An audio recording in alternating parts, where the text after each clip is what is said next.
Mobility Rocks! Shared Mobility Rocks!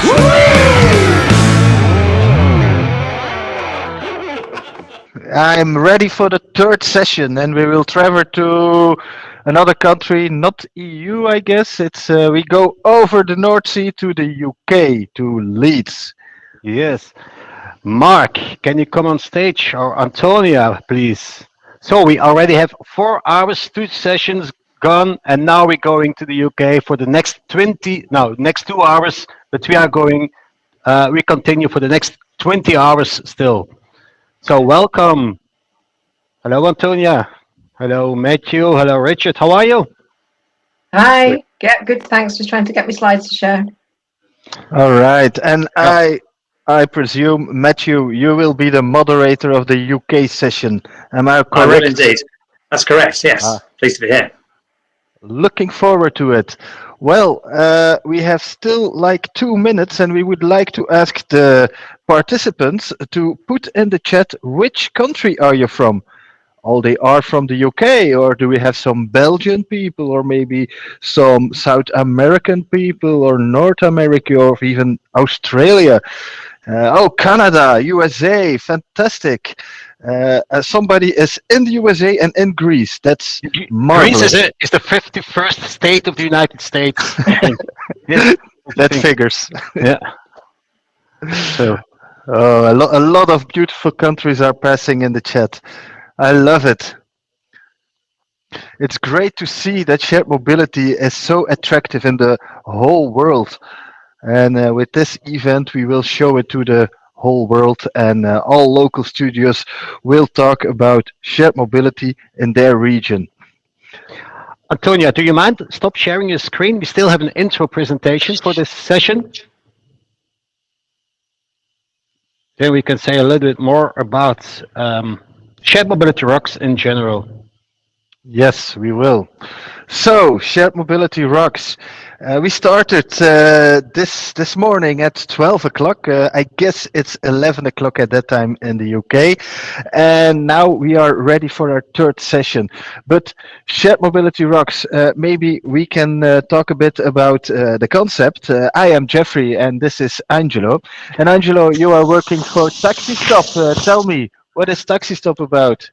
Well, Taxistop is an NGO in Belgium, and we operate several shared mobility services already since 1975. Carpooling, a car club also. But besides that, we're creating awareness to have more shared mobility and more impact about shared mobility. And you, Jeffrey, what are you doing? Yeah, we are also promoting shared mobility in every part of the world, and especially in Belgium, of course. But shared mobility as a lifestyle, I would say. So, Shared Mobility Rocks. What is the event about, Angelo?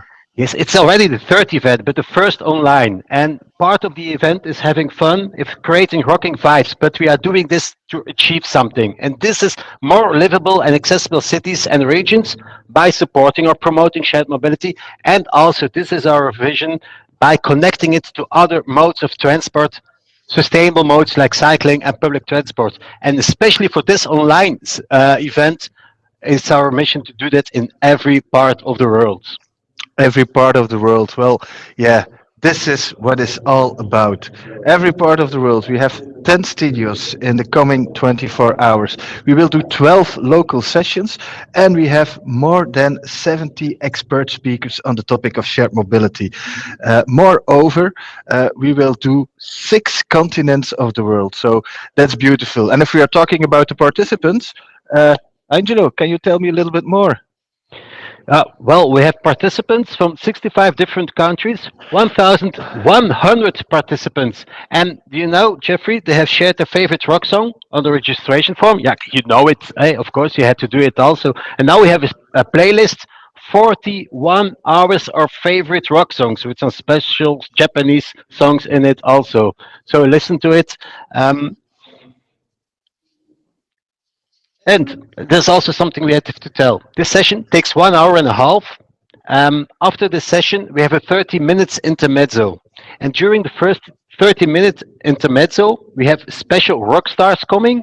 We have challenges, and also there's a wait for networking in the open. You can see it on the left side of your screen. Then you can go for 2 minutes at random. You can have a chat with someone.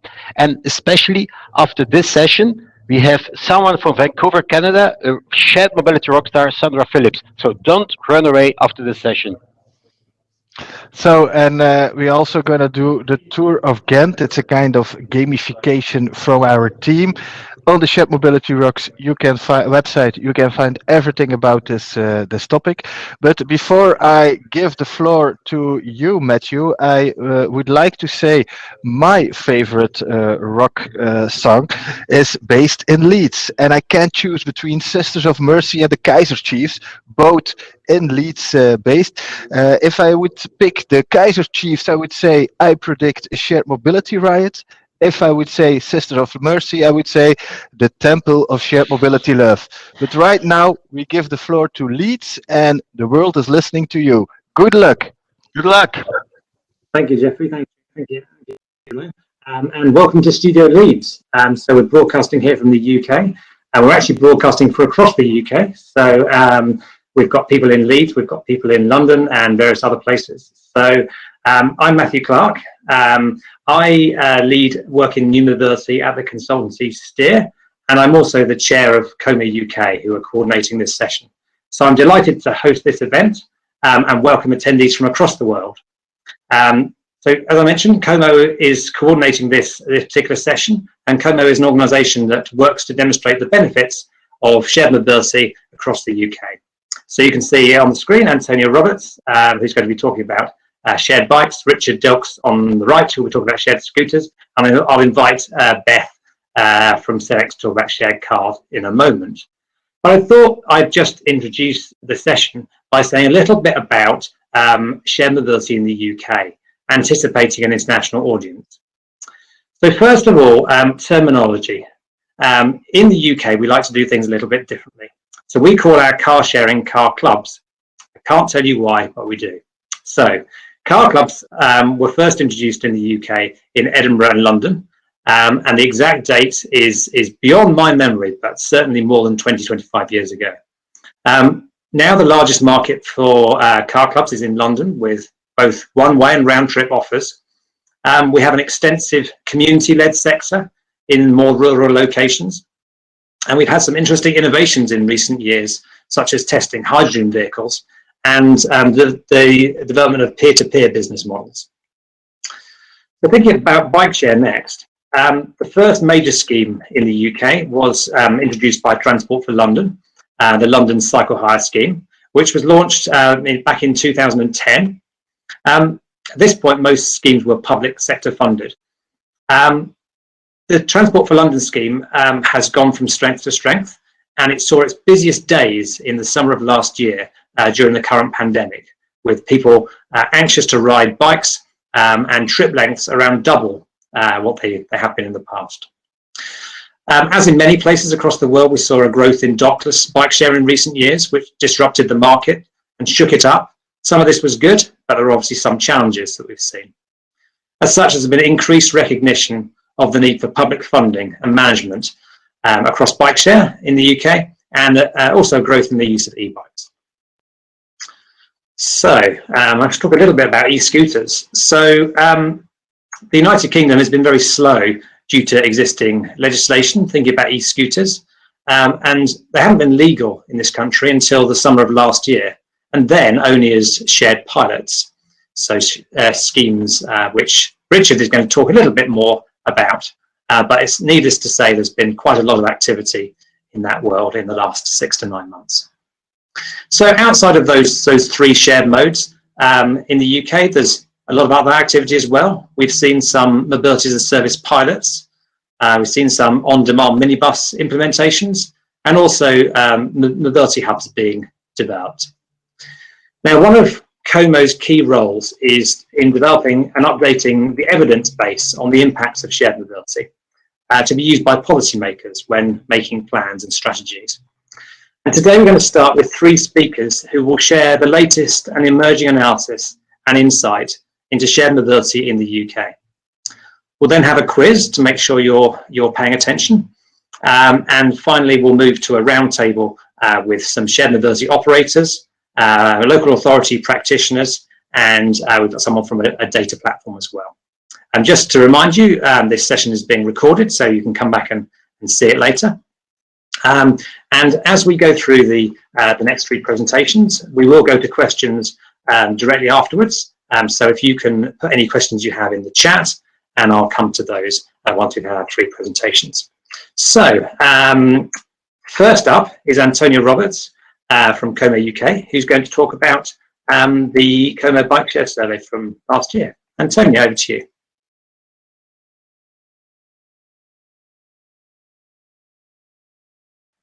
Sorry, lesson one, unmute yourself, goodness me.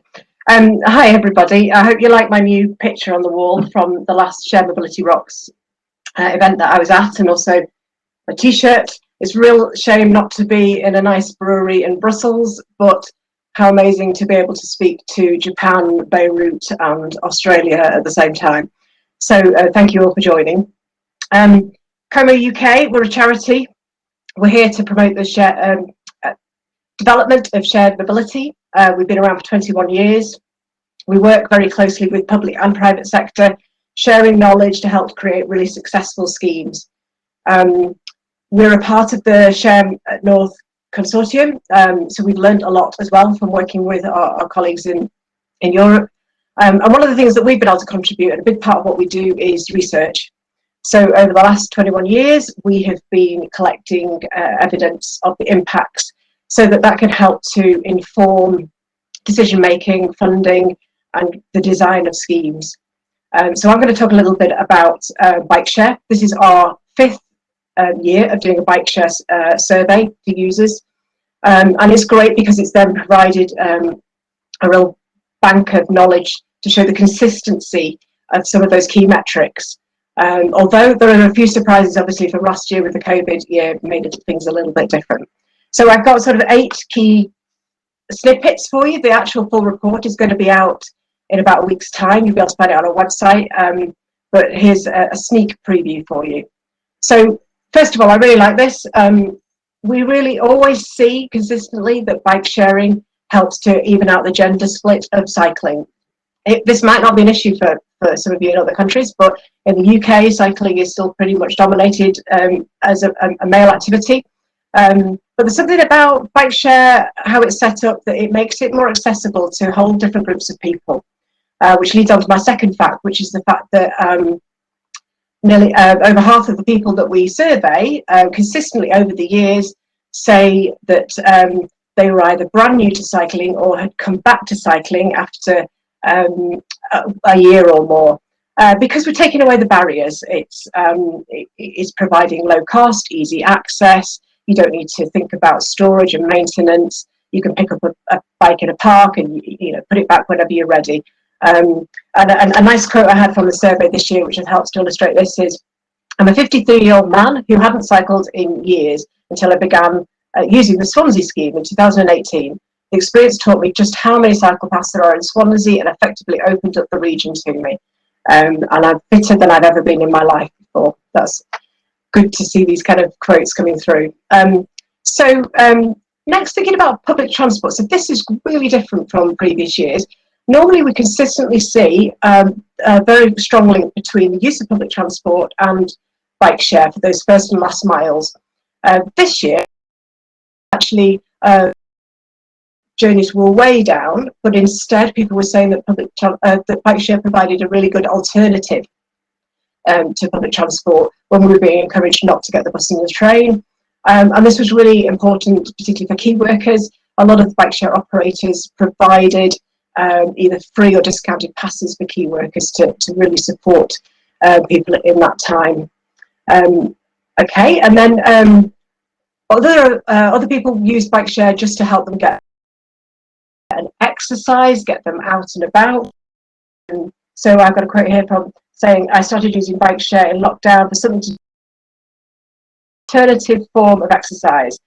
This person said they lost 2 stone in lockdown, and I don't think they had the confidence to ride a bike before that. So I guess it really provided an opportunity with less traffic, but also, like I said, the barriers taken away. And that obviously has mental health benefits as well as physical. On to thinking about how bike share fits with ownership, and this will be really relevant to other countries where ownership's pretty high. It's not that high in the UK, but even for those people who own a bike, they still use bike share. So 12% went on to buy a bike that started with bike share, but around a third of people that use bike share also have their own bike. And that just helps it to fit with other scenarios. So again, a quote that I think is kind of useful here. I use bike share scheme for lots of random one-way journeys where I don't want to be tied down by having my bike or car in the city centre.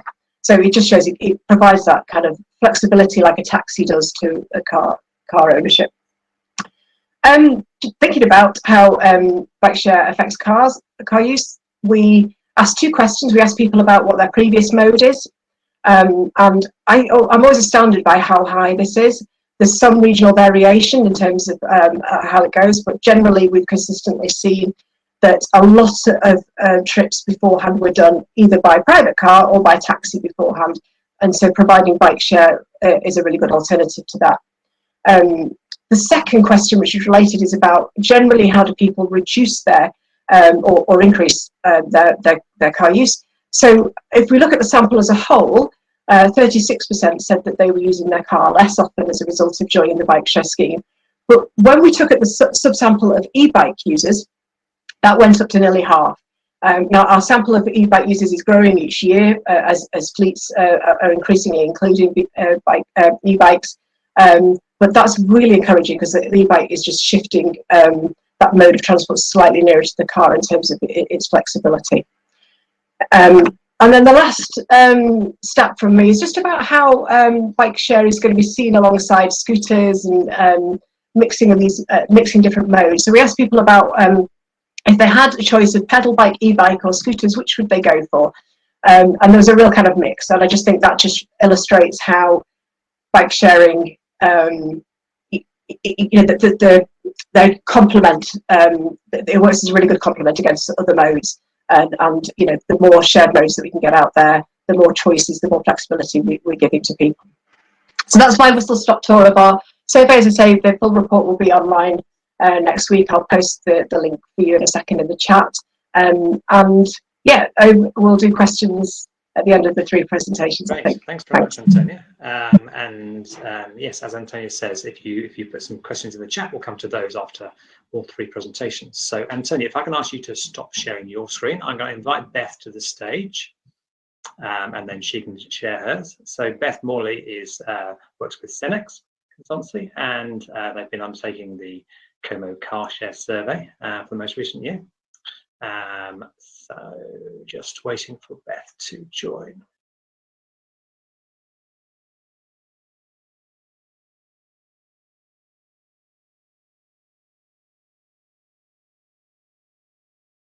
Okay, Beth, here she is. There we go. Sorry, wouldn't let me. There we go, great. So the floor is yours, Beth, if you want to share your screen, and it's up to you. Great, hang on. Ooh. Here we go. Hopefully that is showing up okay for everybody. Yeah, great. So yeah, I've been asked to come along and speak about the impacts of car clubs. As Matthew said, we like to be a bit different in the UK, so car sharing for everybody else. I work for Cenex, which is a not-for-profit consultancy. We have offices based in the UK, Netherlands and Spain, and also work with global partners in Korea. And we look at low carbon vehicle technology and infrastructure predominantly, but over the last few years have been moving in and working in the sort of shared mobility space, realizing that it's not just about introducing lovely low tech, low carbon vehicles, but we actually need to change the way that we move around as well. So the Car Club survey that Como has been running since 2007, they work with the car club operators to deliver, uses members survey and operational data to take a snapshot of the state of play of car clubs for that year. This year we looked at the period from November 2019 to October 2020, so there have been obviously some slight differences in the survey, and we have done some figures around how COVID has impacted the use of car clubs. We also included this year an element of behavioural interviews where we spoke to users and non-users of car clubs and car sharing to try and get a deeper understanding of why they use car clubs, or and how they come about, and what are the barriers and triggers for use. So just looking at the impact of COVID on car clubs, we found that it was about the 30-third split between those that said they had decreased the use of car clubs over the period of time, some that had stayed the same, and some where they'd seen their use increase. The reasons for this can vary from some people saying they weren't traveling in the same way, they didn't need to use car clubs for work or for their regular journeys, to those who were using car clubs as a replacement for public transport, or because they were doing more sort of leisure trips into the countryside that they couldn't use other forms of transport for. We did also see a 30% increase in the proportion of journeys at peak times, so in the weekdays between 7 and 10 and 4 and 7. That indicates there perhaps was some use to replace commuting for those that were concerned about using public transport. And then we asked the members how COVID had affected their choices when deciding how to travel, and not surprisingly, 76% reported that it had impacted their choice, with 37%, the highest number, saying that it was the safety, that choosing something that made them feel safe. However, when we spoke to the participants of the interviews, we found that nearly the vast majority of the users did not feel that car clubs and car sharing was something they were concerned about. They felt very safe using the car clubs. They felt the cars were kept clean, and they also felt a personal responsibility to clean the cars and themselves. They were concerned about using public transport, and a lot of this was more to do with the behaviour of other users rather than the public transport companies themselves. And when asked, most of them said they expected to go back to using public transport once things were more relaxed and they were less concerned about the COVID impacts. So there were a few things that were a bit harder to measure, and this year, and Antonia touched on some of those differences that we saw in the bike share as well, of how people were traveling. So being able to indicate whether or not people had an increased use of other transport modes when using car clubs was a bit difficult in the past year, because it was so skewed away from public transport and so many people walking. It didn't necessarily tell us whether car club had an impact on that, or whether it was because of COVID. And because people's journey patterns had changed so much, and a lot of people were not commuting or not traveling as far, the mileages were so different from previous years that it didn't really provide us any sort of consistent information. But we have seen from the previous surveys that we can be confident that car club users tend to use public transport and active travel more, and tend to reduce their mileage once they start using the car clubs. There's a snapshot of where the car clubs are up at the moment. The membership for the UK is currently at 772,866. I knew I would not get that figure out in one go. At the end of October, we had 6,060 car club vehicles in the UK. And this little graph here just shows an interesting snapshot of what happened over the year with the number of vehicles on the UK fleet. So we saw a sharp decrease from March to June, with the car club fleet numbers dropping right down. But then we have seen it grow up again through June, July, August, and then staying pretty consistent to the end of October. Over the whole year, we've seen a 5% decrease in the UK fleet size. This obviously doesn't account for the last few months with the subsequent lockdowns that we've had, and whether or not that's had a further impact on the fleet. But the data that we had on users and user numbers and user feedback was that numbers were returning to kind of pre-COVID-ish levels. So when you look at the people that are using the car clubs, the first question is, how do people come to know about them? How do people decide to join? We found that 28% of the respondents said that they heard about car clubs through word of mouth, and 25% said that it's because they saw a car club on the street. There was a very small number of people that reported picking up any kind of marketing from either car clubs or local authorities themselves. So it was much more done on seeing the car clubs around and creating that sort of social norm, and that normal of car clubs being something you could use. But adverse to that when we actually delved down into the car club users, we found that actually there was a very low number of users that had any friends or family that use car clubs. So there is still not really a social norm for car club use in the UK. And so there's potential that if we can grow that, there's real potential to then grow the car club membership as well, because that's where people find out about it and decide to use it. As an indication, there's on average 37 active users per car club vehicle. Obviously this will vary wildly depending on whether you're in London or rural Scotland, but it shows that there is a community of people around each car, but they don't interact with each other at all, and they have no knowledge of each other's use. So why are people using the car clubs? The primary reason is for public transport is unavailable or unsuitable, so the journey is too difficult, or too many stops, or would take too long, or to carry luggage or bulky items. And this is telling us that it's not just about replacing journeys that they don't want to do on public transport or active travel. It's actually, these journeys are difficult to do or would not be taken otherwise. And so car clubs are really filling that gap that's needed. And when people were asked what they were using them for, it was a pretty even split between leisure, personal, business, shopping. And only 9% of people reported this year using them for work trips, which is a slight decrease, but not a massive decrease on previous years.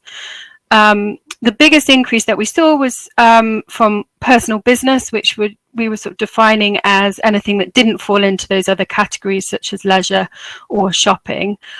So we do see that that's increased a lot, and perhaps indication of how people use car clubs to help support friends and family and undertake sort of trips for shopping for other people during the COVID pandemic. And when we asked people how they would have made the journey if they didn't have a car club, we found that 44% of people would have made that journey using the car, either a privately owned car, a taxi, or rented or borrowed or asked a lift, or various reasons that people would report on getting hold of a car journey. And the car club meant that they could replace that use.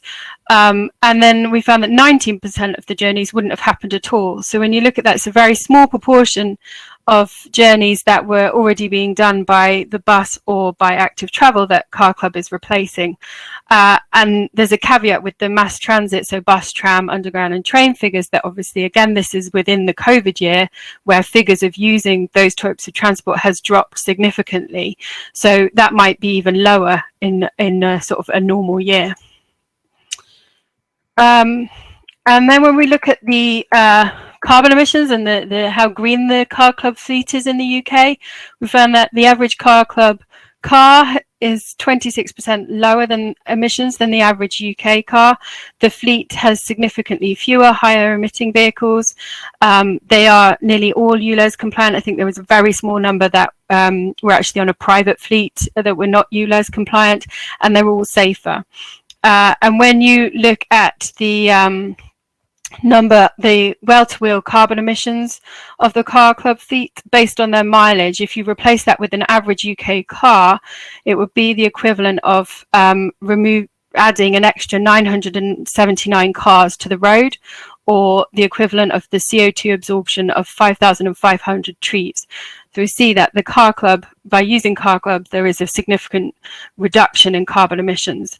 And there's also a clear mandate from users to go greener. So we found that 50% of users had used an electric car club vehicle, despite the fact that only 10% of the fleet were electric, which suggests that people are seeking out those lower carbon vehicles to use, and their customer satisfaction with them was incredibly high.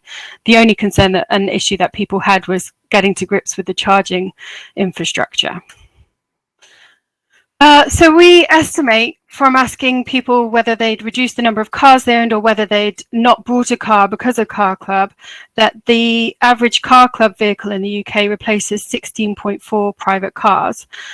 The factors that encourage people to sell or dispose of their car were cheaper prices and wider availability. This was reported in the member survey. However, when we delved a bit deeper with people in the behaviour survey, we found that the hassle of car ownership seemed to be one of the strongest motivators, and things like parking was a big factor for those living in the inner city, that they found it a lot easier to get about and to live without a car because they didn't have to worry about all of that bother of finding a parking space. And 47% of people said it was less likely that they would buy an additional car in the next few years as a result of the fact that they were a car club member.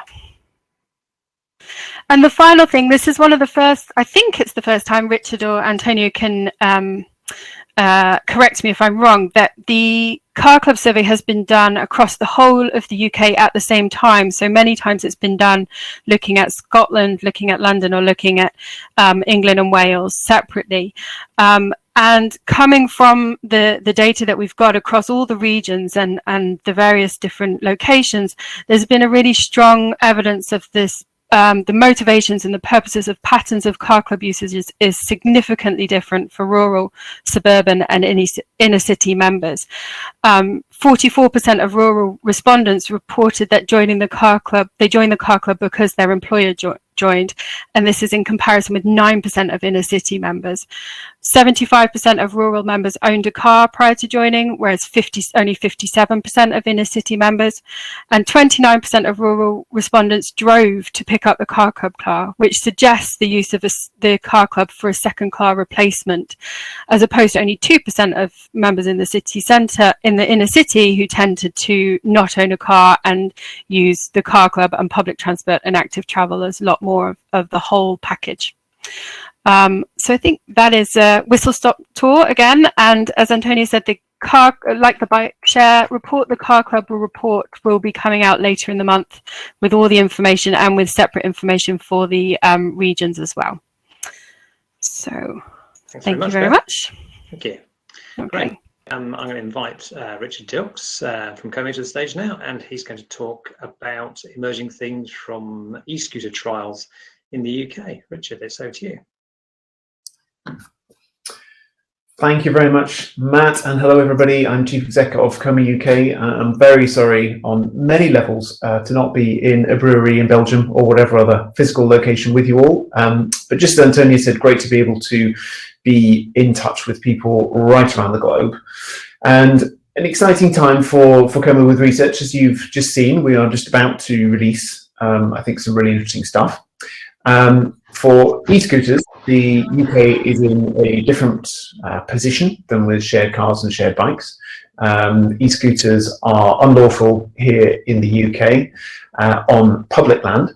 People can ride them on private land, and it is legal to buy them. So something of a confused situation. And they have been temporarily legalised by the government in trial areas.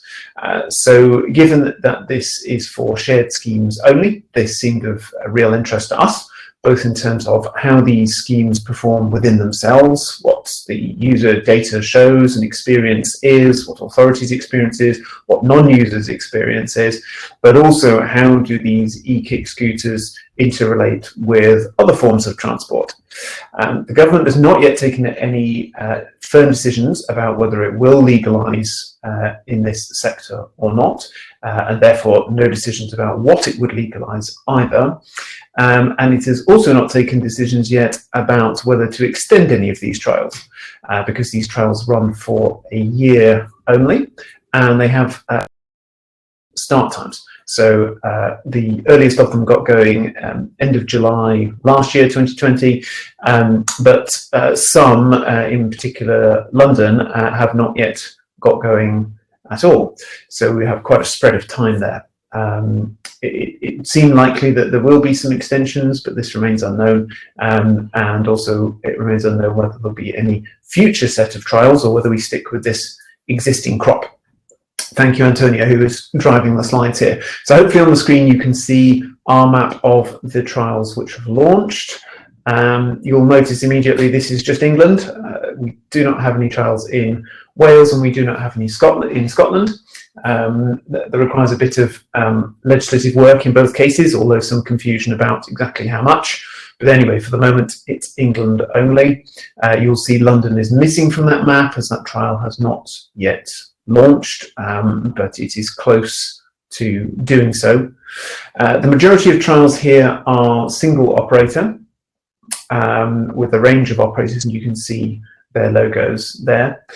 And also worth noting that they mix the on-street hire, which is predominant amongst these, with some longer-term leasing models, which I think are quite interesting. We're glad that government's been able to experiment a bit with that. Also, I think worth noting with this that unusually for the UK and surface transport that isn't public transport, we have the central government department, the Department for Transport, taking a fairly directional role over these trials. So there are definitions as to what vehicles are allowed, relatively permissive ones, but definitions nonetheless. There is a central store into which data is going on consistent agreed pathways from operators from trial areas into that data store, and that's being analysed centrally by central government. It's also had an interesting cohering effect in some places, particularly single out London here, as we are going to get a single area trial in London, which is in complete contrast to how shared transport is done in London across the other modes, where it is done in what we call a borough by borough way. So that's the little individual bits of local government area within London, the subsections of London, of which there are 33. But the scooter trial will cover most, it seems, not all of London, but it will be one area, one trial, one piece of data gathering there, additional to the central government piece of data gathering, one guiding mind, set of rules and aspirations for them. So although government here has not gone super directional on this, it has been very interesting and I think encouraging experience on the whole of government taking a more coherent view of something, and of recognising and experiencing that there is real benefits to be had from taking a shared approach and something of a more planned approach to shared transport. Next slide, please, Antonia. I think there might be a bit of a lag. There we go. Now, all these figures on these next handful of slides, I should stress, are based on what we have gleaned from authorities and operators in an informal way. They are not the official figures in any way, shape or form. This is not any particular insight into the DfT's data monitoring that we have. They're just very early indications. We saw some really high ridership figures per day, actually really encouraging, especially in the early days. To an extent, I think you would extrapolate there's a novelty factor here for the UK, because although we have hundreds of thousands of private e-scooters illegally around the country, we are a country of 60-something million people, so the majority of Britons have not ridden one of these. And I think interesting also to see this, the positive bike share. Super interesting to us. It pretty much goes without saying, but let's say it, that we test this and understand this and think how to get the best out of this. That very, very early indication we have there would fit broadly with what we've seen globally, where scooter share and bike share can at the least rub along with each other okay. But of course, the better thing to get to is, can they positively work with each other? How can they be dovetailed together? Which I think needs a bit of scheme design and operational co-working and collaboration between private and public sectors, but is eminently doable. Next slide, thanks, Antonio. And some early figures here on the sorts of rides that people are taking. That shorter than bike share ride point again would fit generally with global findings. That there's a horses for courses, as we call it, approach here, so that people tend to split their journeys out into the modes that work well for them, with lots of overlap, because we're typically in a roughly sort of under 5 mile distance here. Next slide, please, Antonio. And also encouragingly, we're seeing some signs of a noteworthy shift from private car. This is also a super interesting one to keep an eye on. You'll just have experienced through Beth and Antonia's presentations how we try to interrogate this point in our research. Very important that DFT does this with these trials. Of course, very context dependent. I think that's what all the global research shows on this point. If you have high performing public transport networks, convenience of walking and cycling, and very inconvenient private car operations, which isn't true of much of the world actually, but some smaller bits of it, then you'll see less of a shift away from car. Unsurprisingly, if you're in a private car dominated landscape, which is in fact more of the UK than people might like to admit, then you have this chance of shift from car. But it's a key thing to, again, one, keep an eye on, but two, also think of the policy here and how do we work with governments, if it's going to legislate, with authorities when they have future schemes, with operators to maximise this point. Next slide, please.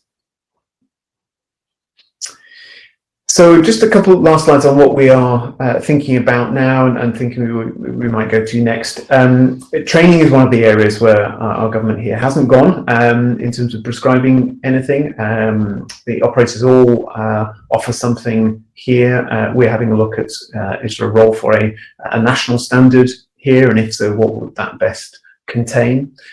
We've seen a range of interesting technological innovations around vehicles themselves and also their data links into the operators' central systems into what's reported to authorities and the DFT, from ones that make sound warnings to ones that park themselves to the next and the next and the next and the next generations of geofencing.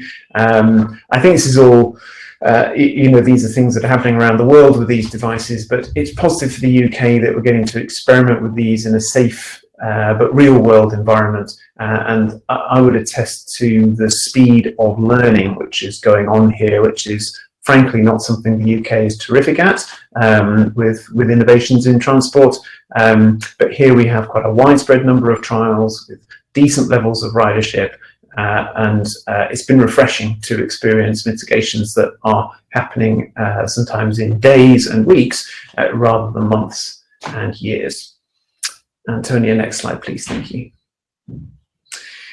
And then how to start thinking about bringing this all together. So many of you, I think, will be aware of the Mobility Hub or Mobility and Community Hub concept. That's a core part of our work here at Como. It interrelates heavily with this. Again, I think something refreshing about e-scooters coming into the mix is that it's forced the pace with authorities in particular in thinking about where should these things best be picked up and dropped off. And I think generally the UK is helpfully moving into a world where that is in designated managed places. How to bring and work with bikes and scooters together, and how to knit all of that into a wider micromobility agenda.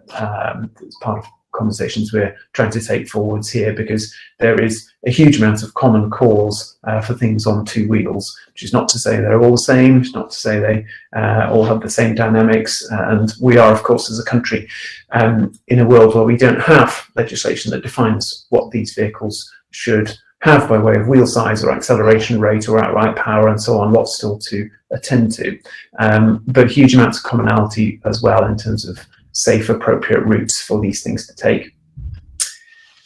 And that, I think, is my last slide. We'll soon find out if I'm right. Yes, thank you. So thank you all very much. Loving the very active looking chat. Very much looking forward to the debate now and later on. Great, thanks very much, Richard. If I can invite Beth back onto the stage, and we'll have a few questions. Angelo's looking like he wants to say something. Now, I was just waiting to show the quiz in between, but maybe it's too early. So yeah, probably give us 5 minutes and we'll go to the quiz. Okay, I'm ready for it. But now read. Thanks very much. So thanks very much, Antonio, Richard, and Beth, for all very interesting presentations. I've been sort of getting some questions from the chat. So I've got a few. We're going to have about 5 minutes of questions. first, a bit of a clarification for Antonia. Does the survey include both docked bike share schemes, so the sort of traditional public sector schemes, and also dockless bike share schemes? Yeah, we send the survey out across the whole of the UK and encourage operators to share it with their members. I think, I'm not sure if it's last year or the year before, we tried to do some analysis of the differences between docked and dockless, when there was more of a marked kind of distinguish in the market, but it's much more blended now. So yeah, but it is the whole gamut. Yeah. Okay, great. I've got a couple of questions about safety and use of bikes and e-scooters, which I'm going to kind of group together. I think these are probably for Richard and Antonia. So I'll go to Antonia first. So there's concern that, particularly about bike users using footpaths rather than the carriageway. I think this probably applies to e-scooters as well. So do you have any thoughts about how we can, for new users of bike share and e-scooter schemes, sort of get their confidence up and sort of encourage safer use of these modes? Huh. Well, I mean, that's a kind of multi-pronged kind of thing, really, isn't it? Because if the roads don't feel safe, then people aren't going to use them. And we do have a lot of mixed shared use paths. So, you know, there are times when the pavement is appropriate.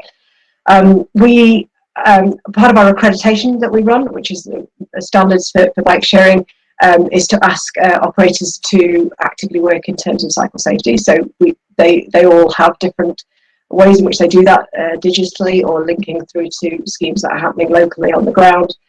So I think it needs to be a kind of a mixture of everybody trying to address those issues, really, by public sector and the operators. Okay. Richard, any thoughts on particularly on the e-scooter side? Yes, I'll start in a little bit. It is a canary in coal mine signal of distress, I think, which is not to excuse it, but it does explain it perhaps sometimes. The e-scooter use here is legalised for the carriageway only, it's probably just worth saying, so they are not legal to ride on the pavements. Generally, that's been fairly well adhered to, but with some exceptions, which have been efforts to clamp down on those where that's arisen in a few pockets in the trial areas. Lots of different ways of doing that, from messaging to geofencing to finding users to on-street marshals. Generally, I would say prove quite effective, but it is undoubtedly an issue that will keep on cropping up.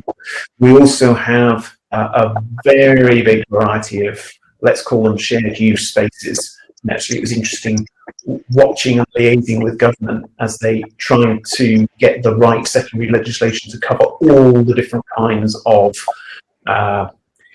spaces that we have. When is a cycle lane actually a cycle path, and when is it a bridleway? And I've learned a lot more about those things than I ever hoped to. It'll for sure be a key issue for government if it thinks of legislation here. And I think worth just mentioning here that although I've been talking about the e-kick scooters that we have trials on, of course there's a massive range of powered rideables now, which have 2, 3, even 4 wheels, that could all, roughly speaking, fit into a cycle lane, definitions varying. So I think government's going to simply need to look right across those things and think what's appropriate and where. I think that's right. I think I have heard discussions as to whether the term cycle lane is the right term going forward.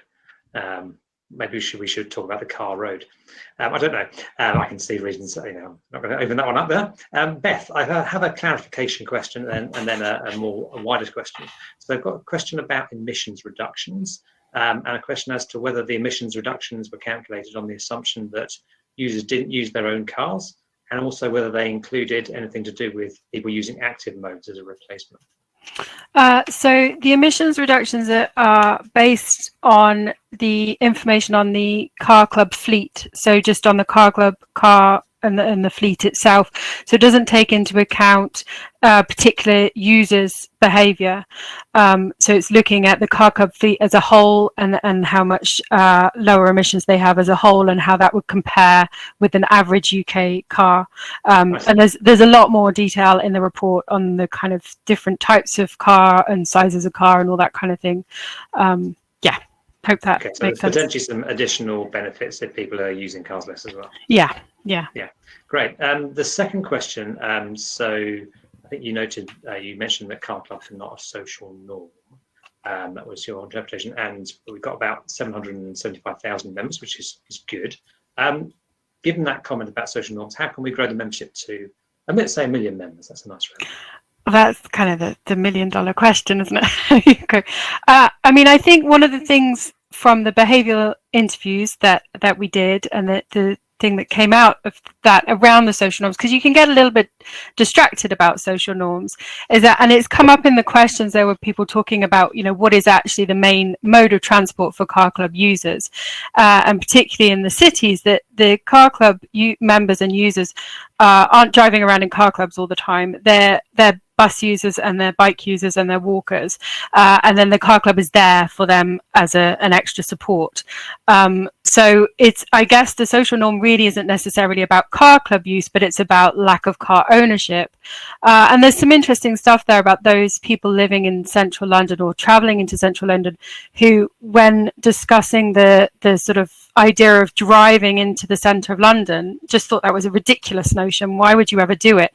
So there are the social norms that exist of not using cars, and those are the things that we perhaps need to grow, and then just help car clubs and bike sharing and scooters and public transport to fill those gaps when people realise actually using cars is not the thing we want to do on our own, like private cars, but we can use this whole wonderful options of shared mobility to get about. Well, thank you, Beth, because you've set me up for the next question perfectly. So this is a question to all people on the panel.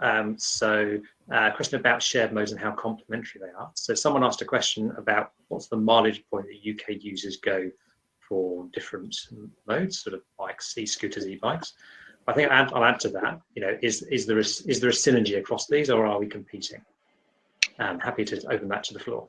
I think that we see quite clear evidence between pedal bike, e-bike and scooters for different, start with scooters tend to be the shortest journeys, then pedal bike, then e-bikes. But I would argue that the switch to car club isn't necessary. I mean, it will in some instances be about distance, but e-bikes can go pretty long distances. It's more about what your journey type is, whether you're moving your granny or getting your shopping, than the distance, I would say. Great. Richard or Lorna? Sorry, not Lorna, Beth. I mean, I would say the same. But yeah, they are, as I said, they're absolutely complementary, and that where car clubs come into play is it's a little bit more complex than just distance. Yeah, so not much to add. I totally agree with those points. It's also, I think, journey type and the necklace of journeys, if you like. You know, what's the trip chaining that's going on here? What's the pattern of people's journeys through the week and the month, and what's that about? So while distance is an important indicator, it is only one, and I think sometimes you can all get a bit carried away with this journey is under X miles and therefore it should be done in this way at the end, when actually life, is more nuanced and complicated than that. And to Antonia's granny or shopping point, some of those journeys might be very short, but might have really legitimate reasons for taking place. So it's just important to get into the reality of people's lives, if you like. That's one thing we've tried to do with this car club research this time around, with these behavioural interviews, and I'm keen that we push further into that in the future. Yes, I guess the point at which you go out into the street and there's a designated shared mobility bay that has an option, or a mobility hub that has an option of an e-scooter, an e-bike, a bike, a car. It might be raining, you choose something. You might be tired, you choose something else. If all these things are reducing your private car use and general petrol car mileage, it's a good thing. Great. I think I'm going to say thank you very much to our panelists at that point, and we're going to move on to our quiz. So this is a seamless event, so what I'm expecting is that the quiz will appear as if by magic. And here's Angela. Okay, I couldn't wait. Sorry for that. That's okay. So it wasn't prepared by me, but I supported you a little bit on that. But probably you have understood it a little bit wrong. Shared Mobility Rocks, what that means. So because I have a quiz for you, and I need everyone who wants to participate should take a smartphone, and I will share the screen right now. Then you can see it. You can play it also on another tab on your website, but it's better to use your smartphone with it. You can go to menti.com, and there you are asked to fill in a code, and the code is 6491489. Maybe someone can type it also in the chat box. This is easy for you because it's quite small on your screen. So the code is 6491489. So, and I see that some people know already a little bit how it works because you can tick on a cat or a heart or a thumbs up. So thanks for sharing it, Linda, the code. Go to Menti. I don't know, is there a prize for the winner of this quiz, Matthew? The prize is that if you wish, we'll mention your.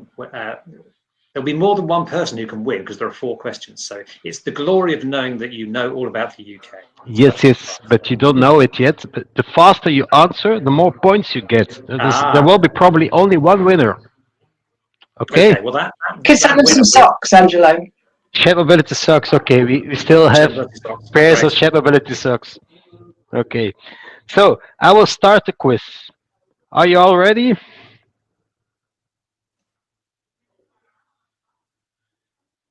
We're set. Start quiz. So I have to use a remote control, but I don't see what you are seeing. I probably have to try it again. Do you see something moving on your screen? Can you fill in your name already? Matthew? I don't think it's ready just yet. No.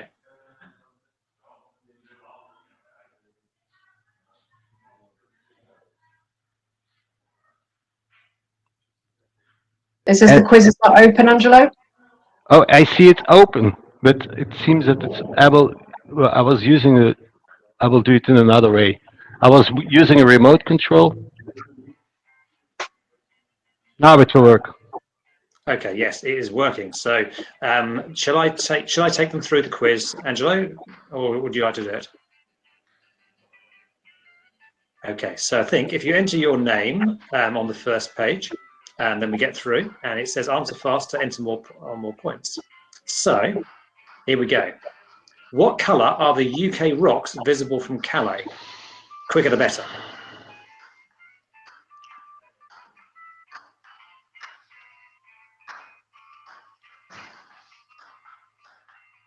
Okay, I'm imagining, oh, we've only got, was that one person voting?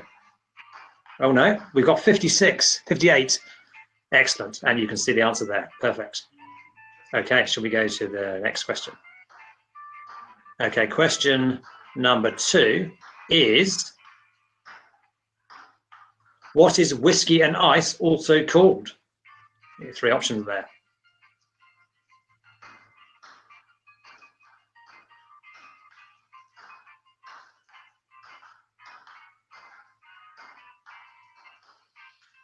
Tension is very high. Lots of people have been down. This is no translation needed for that one. Excellent. Okay, we'll go to question number 3. Antonia, who set these questions, may be finding that they're too easy. Let's see.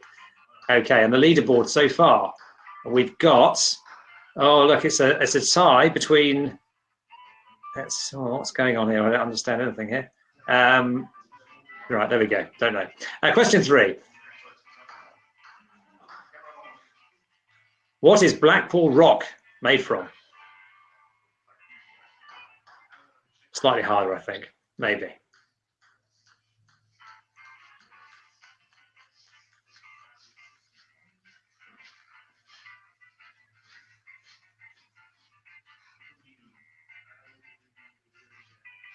Ah, there we go. Split. The answer to that one is sugar. It's a stick of rock that has Blackpool written all the way through it. It's very clever. Yeah, sort of seaside fashion. Okay, so now we can see, I still can't interpret that. So if you can work out who's winning, then you're doing a better job than me. Possibly Andrew. There we go. And we've got one last question.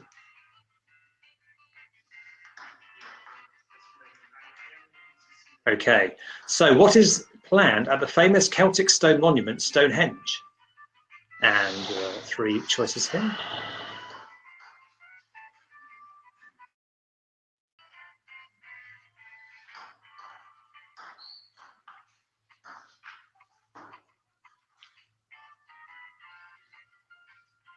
And the answer is not a rock concert, I'm afraid. It is a road tunnel. Great, thank you very much. So I'm imagining we can see, based on this interesting graphic, so lots of information. And I think that must mean that Andrew is the winner with an amazing score of 3,832. Very good. So Andrew, if you'd like to put your contact details in the chat, or email antonia@como.org.uk, then you will be able to claim your prize. Excellent. Thank you very much, Angela. Congratulations. And keep on rocking in this session. Thank you very much. Okay, so a little bit of a break there. So we're now going to go straight to our panel. So Antonia, if you could put up the slides and we will introduce our panel. That'd be great. So I can invite Keith Kelly from Enterprise to the stage. Also Tricia Solheim from Nextbike. Laura Babio from Polis. Kit Allwinter from West Yorkshire Combined Authority. And Alex Pazukniks from Vianova. Great. I think we've all joined. Great. So what I'd like to do is, in turn, I would like to invite you to introduce yourself. And the topic of this particular session is data sharing, reporting, and impacts. So I'd like you to introduce yourself, what your role is at your organisation, and consider, on the topic of data sharing, what's going well, what's not going well, and if anything's missing. So I'll come to that in a minute. In the meanwhile, if you have questions for our panel, please feel free to put them in the chat, and we'll come to an open Q&A after that. So first up, if we can have Keith, introduce yourself and what's going well, not well, and anything missing in data sharing and reporting. Thank you very much. Thanks, Matthew. So it's Keith Kelly. I'm Head of Partnerships for Enterprise Car Club. I've worked in the world of car clubs, car sharing in the UK since 2008.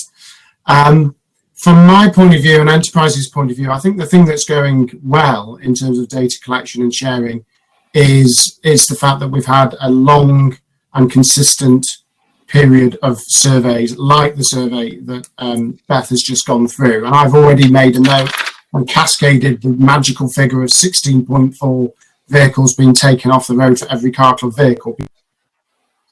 Important and well recognised piece of data that people hang on to. They can compare it to 2 or 3 years ago. It's consistent, it's easily understandable. So I think that's one thing that is really good and is going well. And as a result of that, I think there's a thirst and an inquisitiveness that statistic starts to create in the UK that is searching for new types of evidence and new ways of communicating that impact. So I think that brings me on to what's bad. And I think in a way it's the flip side of what's good. Because we've got that evidence base and we've got that fantastic headline stat of 16.4 vehicles and it's been consistent, I think people are looking for new ways of telling the same story that maybe dig a little bit deeper, and that's what we need to do. So we need to keep that consistency and keep that message, but we need to find new ways of communicating it. So for example, some people will look at it and say, well, it's based upon a survey and a survey of operators, but can we actually base the data based upon the actual behavior rather than people's recollections of their behavior? And Enterprise is doing that. So we have a data agreement now with the University of Leeds where we're providing them with data on the actual behavior of our members so they can do that analysis. And we've recently announced a new PhD with the University of Leeds that will enable people to do that. So in terms of what's missing, I think it's really about sticking with what we've already got, but growing it and innovating it so that it feels fresh and it answers questions in a new and different way. Is that okay, Matthew? That's great. Thanks very much, Keith. And can I invite Krisha to introduce herself and the same question? Hi, I'm Krisha Solheim. I'm the Managing Director for Nextbike UK. We're the daughter company of Nextbike, the German bike share company. So similarly, I suppose, to some of the things that Keith said, I think the fact that we have some of the surveys, especially the online surveys, are really great because they're easy to do, and we're consistently putting out this similar questions and stuff, so able to track over time. I think, though, in terms of especially some of the demographic variables, there's potentially a lot of survey bias that could be skewing some of the data based obviously on who is choosing to respond.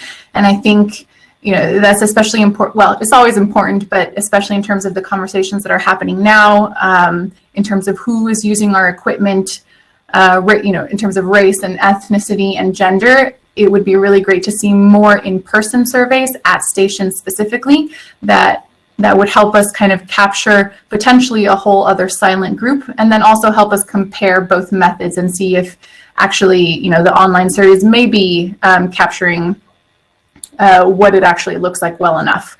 So I think that's something that would be really great to do. I think it's difficult to do automatically because you would either have to force people, you know, upon registration to supply that information, and that means that we're holding on to a lot of potentially sensitive data, and could deter people to do it. And there's no good way, at least not that I know of, to do it kind of automatically in terms of cameras, because you probably don't want any kind of automatic detection system that would make assumptions about certain demographic variables.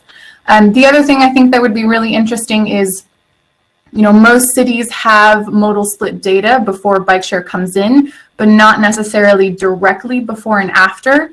And I would probably argue that, you know, cities that are asking bike share to come in, or where bike share comes into, are generally probably cities that are working on cycling infrastructure in general. So then it can be difficult to piece out the specific impact of bike share versus other infrastructure and other initiatives that are happening in the city.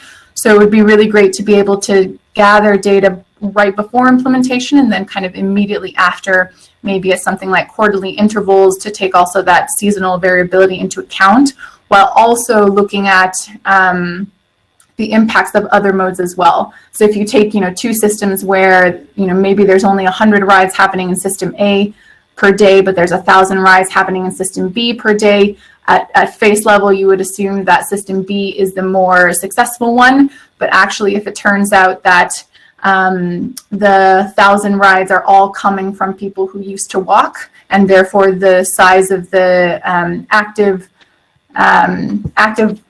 travel population hasn't changed, then and if you had, you know, the 100 rides all coming from people who used to be driving, and then you could actually potentially say that actually it's the 100 ride system that is more useful and more successful, depending on what your goals are. So I think having more specific data on how bike share is changing cycling rates within the context of the general city modal split would be really important, and also could really help show more causation than correlation. So I guess you're saying you need to look at the local context, not just compare one location to another straight off. Yeah. Thanks very much, Krisha. Okay, can I invite Laura from Polis to the stage next? Yes. Hi everyone. I am I'm a project officer working at Polis. Polis is, for those that don't know, it's a network of European cities and regions working for sustainable and innovative transport. And I've been working in the data sharing topic for the past year, and recently we did a survey to understand precisely what is happening with data sharing in shared micromobility. So I'm going to talk a bit more specifically about this rather than so bike sharing, e-scooter sharing, and the likes.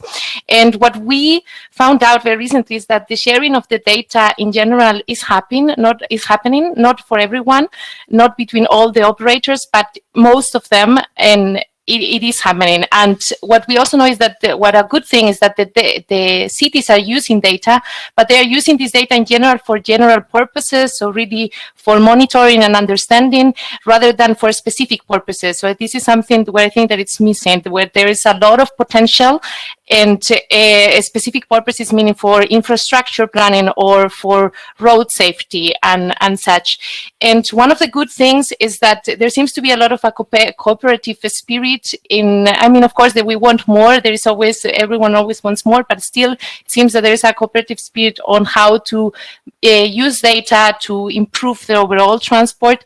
And one of the other things that is missing that we found out is that there is a very big capacity gap between the private operators and the public side. So there is guidance needed for the technical support, for the privacy concerns, which are both on the public and on the private side, for the mapping of the needs and the uses, and to maybe have concrete standards for these, and that's what's missing. But the good thing is that there is a will, at least, to use the data and to want how to know how to use this data. This from the cities, from the public authority side. Next up, Kit from West Yorkshire Combined Authority. Hello, Matthew. Thanks for introducing me. I'm Kit Allwinter. I'm the active travel policy lead at the Combined Authority here in West Yorkshire, but I also cover a lot of other ground and future mobility areas, including shared mobility, mobility as a service, and a lot of other bits like that, a legacy of some of my previous work in the field.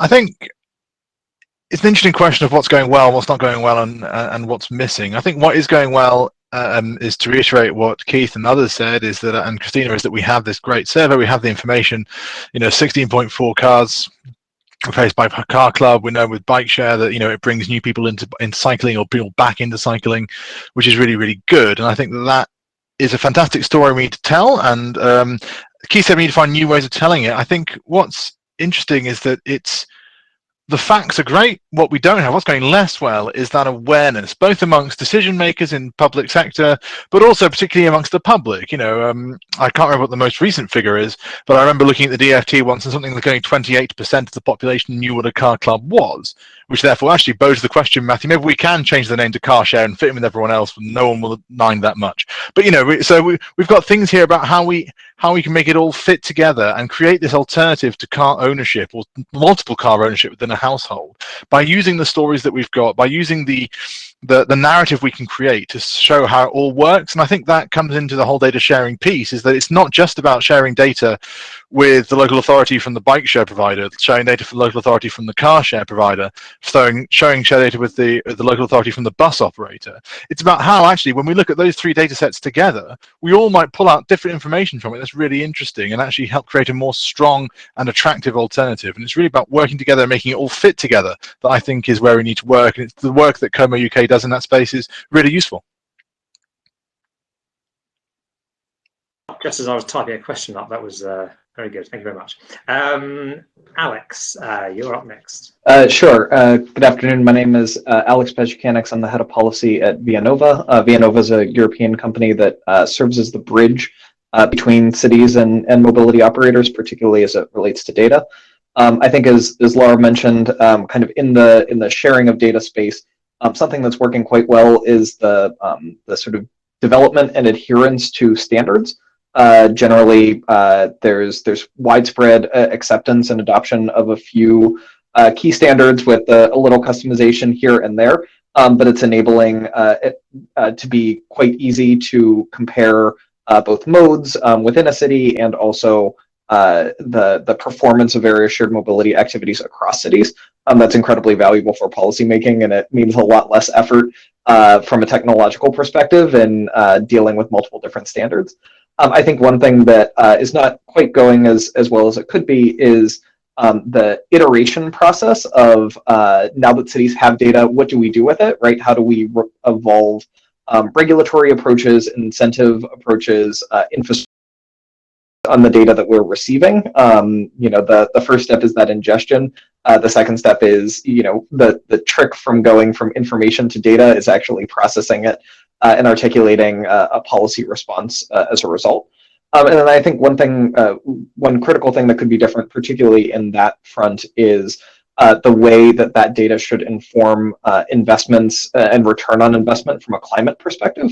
I think often the modes are talked about as climate solutions, but not necessarily seen in the same kind of quantifiable investment potential.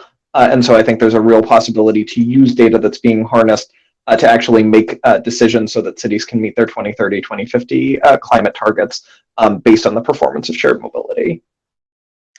Thanks very much, Alex, and thank you to everyone for answering that first question and introducing yourself. So I've got a number of questions to pose to individuals, or indeed open to the whole panel. The first of those is directly to Krisha at Nextbike. Question from the audience. Do you feel that the local authorities or shared bike operators should be responsible for data collection, and why?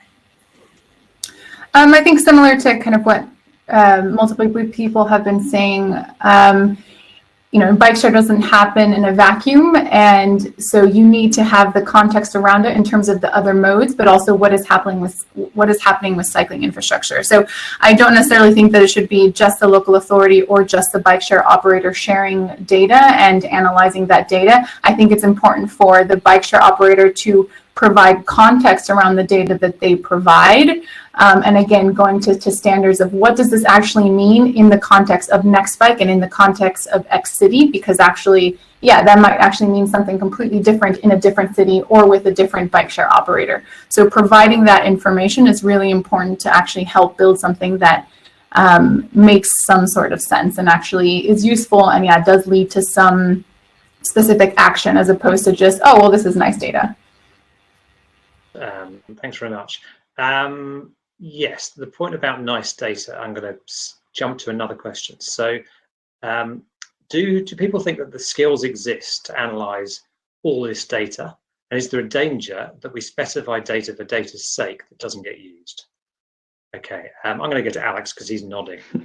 Yeah, so in my prior life, I was a public sector manager as well for these programs, and I think there's a natural tendency in the public sector to scramble for as much data as possible, particularly transport planners, and we'll figure out what we do with it later.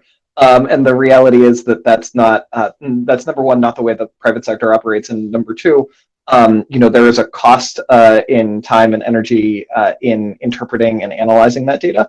And so it's very important to start from the use case, start from the articulation of the problem that you are trying to solve, and then start to evaluate what the correct data to meet those answers is. I think it's a tactical approach to data, and it's acknowledging that different data is important for different use cases. The data that's being collected for compliance with the tender requirements may be different than the data that's being evaluated for, is the program as a whole successful, may be different from the data that's necessary to evaluate where the next infrastructure investments need to go. And so being discrete about the type of data that's being collected for those purposes gives operators a confidence that there's a genuine reason and a genuine need for the partnership to provide that data in order to answer those questions. I might go to Keith. Keith, you've probably got experience of public bodies asking for different sorts of data. Do you have any thoughts on this? Yeah, I mean, we always try and respond and be positive from a partnership point of view, but sometimes you do scratch your head and wonder, is this being asked because we're having a meeting and somebody needs to feel that there's an action point that has to be described? I think one of the other things is the importance of consistency. So, for example, where you have operators of the same mode, the public authority needs to make sure that the information that's being provided by different operators who have different back office systems is consistent.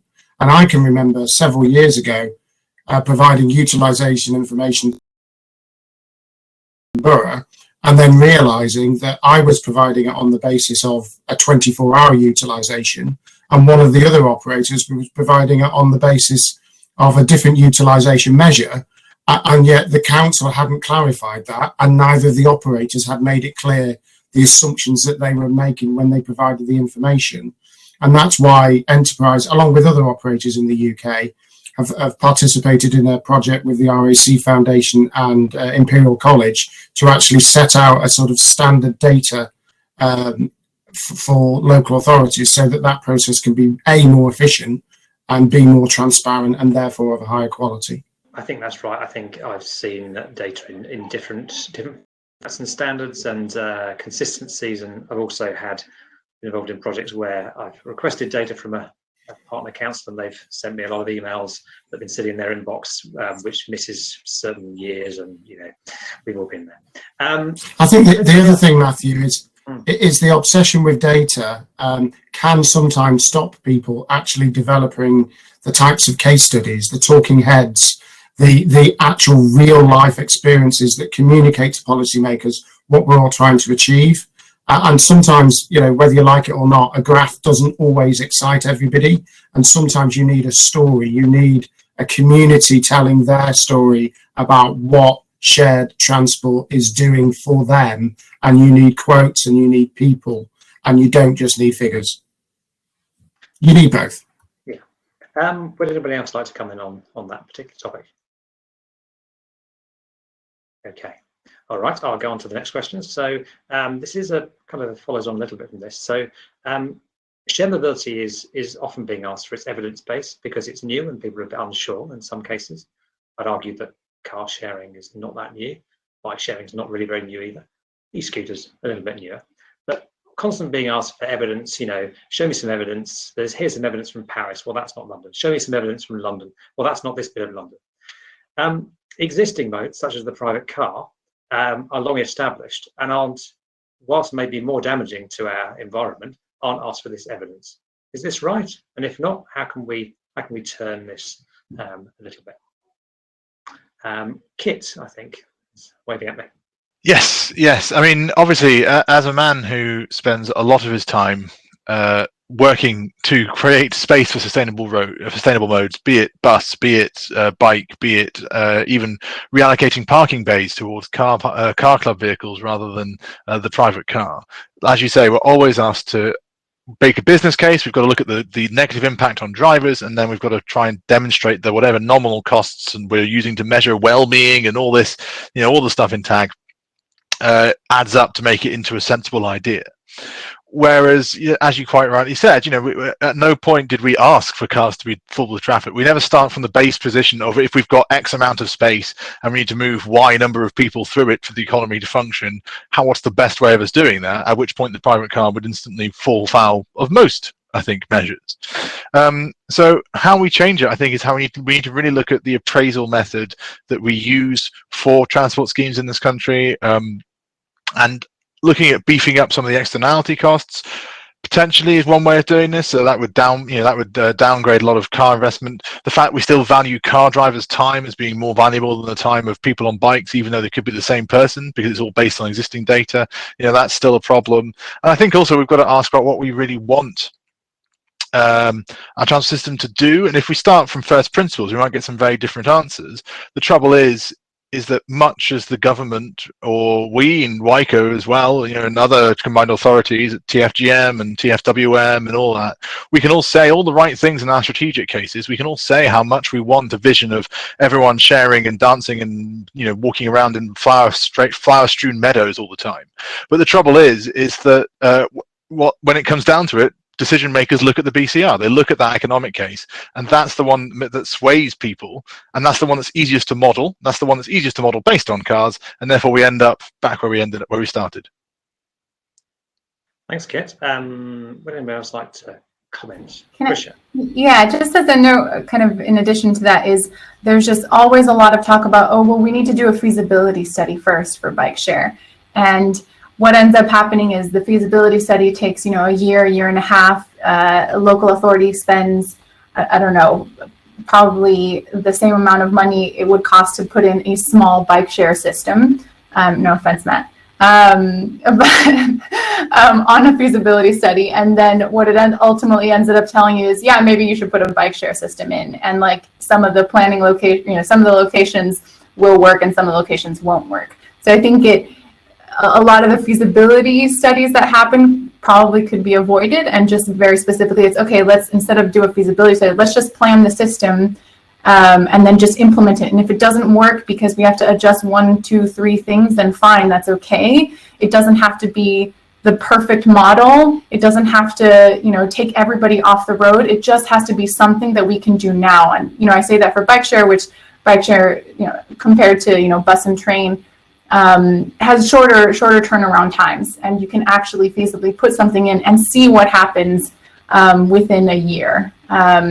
So yeah, I think that there's a lot more about just try it And I understand that like finances are an issue, but it's costing you just as much hiring, a big fancy consulting company to tell you that you should try it.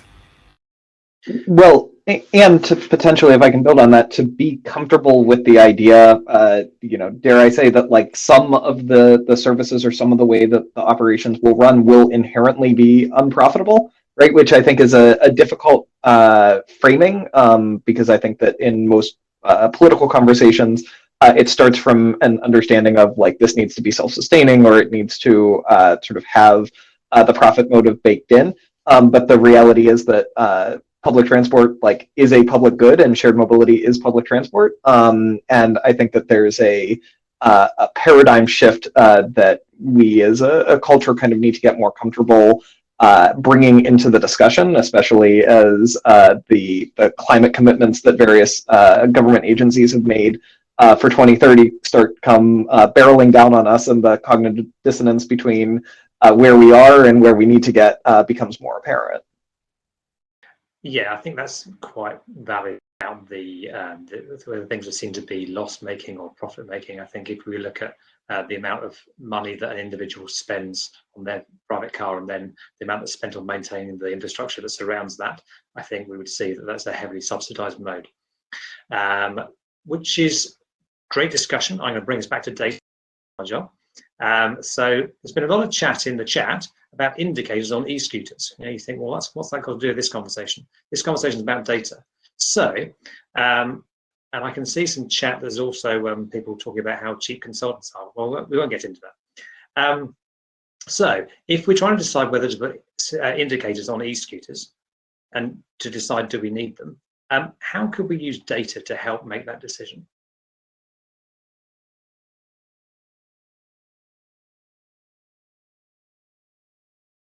We have no one's Laura. Yeah. I just didn't understand well the question. How do we need data to make what decision? I didn't get it. So there's lots of discussion in the chat and about whether turn signals, indicators, should be on e-scooters. Nobody knows the answer to this. It could be a good idea. It could be a bad idea. How could we use data to help validate this? I don't have a direct answer to that. I wonder though if it's similar to the helmet question of do helmets actually protect people who bike or other types of riders, or actually do helmets just make drivers drive faster? So maybe it's something about that in terms of figuring out where we're actually allocating, who is responsible for more vulnerable types of road users, and is that the correct question? Maybe is the answer. I think that the question is how can you use data to help in this, and data can, I think this is a question mainly related to road safety. This is at the end what the turn signals will be helpful for, and I think that data can really help in this case, and this is one of the uses where we found that data is not being used almost at all by cities to really plan for the road safety, to improve it. And you can use the data, you can see what are the accidents, you can study how are the accidents, but this would, of course, depending on how detailed is the data. And also it's a question more for the manufacturers rather than most of the e-scooter operators. Almost all of them are private. So at the end, this would also be more of a question for the operators to check their data and to see if there's actually working here, which I'm sure that they can help. But there are so many other things to work that it's a question to see if this is the main priority. Road safety overall, of course, it's a priority, but the turn signals for e-scooters, is it really an issue? That's all right, Kit. Yes. I think in a way it comes back to your other question, Matthew, which is that new sort of technology are always being forced to prove their merits, whereas cars aren't. I mean, you can ask any BMW driver whether or not indicators are on their car, and they won't be able to tell you the good answer. It's the classic joke goes. I mean, it's one of those things where we're trying to put car-based ideas or car sort of accepted norms onto other modes. You know, I mean, like, if you look at some of the stuff before we sensibly decided that the Dutch do this right, let's just learn from them. You know, you had situations where British traffic designers were trying to engineer how bikes could operate on a bike-only thing, and they'd have traffic lights for bicycles when you clearly don't need them because, you know, the speeds are so much lower that it all works. It's really interesting when you look at the general public outcry about the fact that scooters, you know, haven't got speed limiters, they can go up to 15 miles an hour, it's disgusting. And then, you know, that can be in the paper right next to a picture of an Audi that's done 50 miles an hour in a 20-mile-an-hour zone, flipped on its roof, pirouetted across the road, some drivers got out without a scratch, and everyone would accept that as being perfectly normal. Whereas you wouldn't, you know, the talk of speed limiting around cars is suddenly this kind of, you know, in transit thing, this terrifying thing that, oh, it's a liberty thing. Scooters, of course it's perfectly normal. We accept these things for cars, the case is made there. We need to look at, you know, and this is a new mode, we need to do a whole new thing. It's about coming back to first principles again and looking at what actually works. As Christina said with the helmet situation, I think as advocates for a more sustainable and a more active travel-based system, the best thing that we can generally do about helmets is just not talk about them at all. Same with indicators on e-scooters. These are small little concerns that are of some merit, but in the great scheme of things, the big issue is how can we get road space back from cars? And in order to do that, it's how do we convince people that the car is not a viable future mode of transport for every single journey? How can we convince them that there is this sustainable alternative, be it car share, bike share, bus, all working together, e-scooters? And how can we get public support for our agenda to remold cities around that? If then the question then becomes, oh, we've suddenly seen a massive increase in e-scooters and it turns out they're a bit dangerous, we should maybe look into indicators on them. Well, then we'll have more data to make that decision and we'll have an infrastructure that will support it. Whereas at the moment, we're just fiddling around the edges whilst Rome burns. I am conscious of time. We've got about 2 minutes left. So I think my experience of these panels, if I ask you all to sum up with a minute, then we'll be here going over. So I'm just going to try and summarize what I think we've heard. I think we've heard that there's a lot of useful evidence that's being created across the shared transport industry, and that we are looking at things currently very specifically. So we're looking at bike sharing, we're looking at car clubs, car sharing, we're looking at e-scooters. One thing I think that is clear is that there's no, in the same way there's a motorist may well be a cyclist, an e-scooter user may well be a car club user, and so on. So I think there's an interesting kind of synergy across those that brings people together. So I think when we're thinking about data and bringing things together, I think it's worth thinking across these modes and thinking how they complement each other. So I suspect that the combination of these modes is greater than any single one.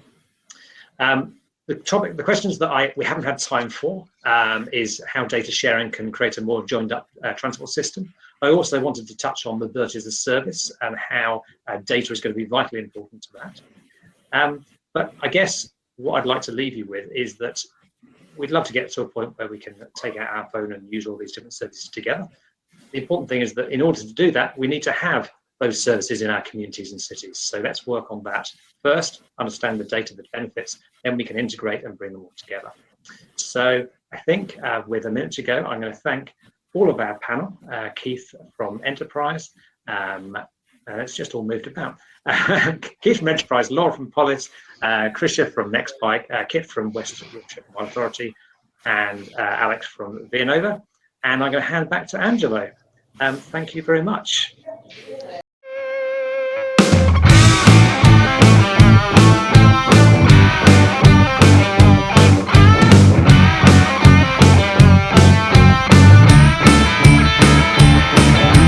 Shared mobility rocks.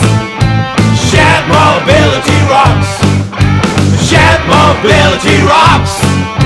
Shared mobility rocks. Woo!